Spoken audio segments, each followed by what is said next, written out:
সরকার গঠনের 1 মাসের মধ্যেই দিনাজপুরের কাহারোল উপজেলার সাহাপাড়া খালের মাটি কাটার মধ্য দিয়ে সারা দেশে একযোগে খাল খনন কর্মসূচি উদ্বোধন করলেন প্রধানমন্ত্রী তারেক রহমান। দুপুর 12:30 কর্মসূচির উদ্বোধন করেন তিনি। সেখানেই জনসভায় যোগ দেন প্রধানমন্ত্রী। তিনি বলেন, কৃষি উৎপাদন বাড়ানো ও বন্যা মোকাবেলা করতে এই খাল খনন কর্মসূচি শুরু করা হয়েছে।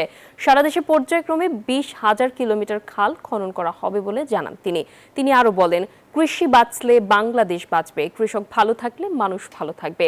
তিনি জানান, আগামী মাস থেকে কৃষকদের সরকারি সুবিধার জন্য কৃষক কার্ড দেওয়া হবে। ধীরে ধীরে সারা দেশের সব দরিদ্র নারী ফ্যামিলি কার্ড পাবে। প্রধানমন্ত্রী আরো বলেন, বিএনপি এমন বাংলাদেশ করতে চায় যেখানে প্রতিটি মানুষের অর্থনৈতিক মুক্তি আসবে।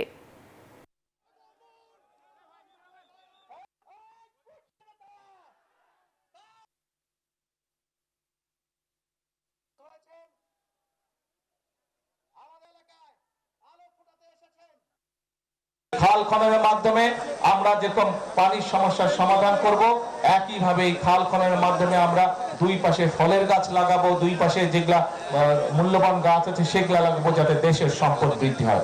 আরেকটা বিষয়, এখন যেহেতু খালে পানি নাই, নদীতেও পানি নাই, আমাদের কি করতে হয়? এই যে ডিপ টিউবওয়েল দিয়ে আমাদেরকে মাটির নিচ থেকে পানি বের করে আনতে হয়। এখন চিন্তা করে দেখেন তো, আজকে থেকে 10 বছর আগে আপনি যতটুকু গভীরে গেলে পানি পাইতেন, এখন পান আরো গভীরে যাইতে হয় না? কি আরো গভীরে যেতে হয়? এখন আর অনেক গভীরে যেতে হয়। আগে যদি আপনি 50 ফিট গেলে পানি পাইতেন, এখন হয়তো 300 ফিট যেতে হয়, তাই না?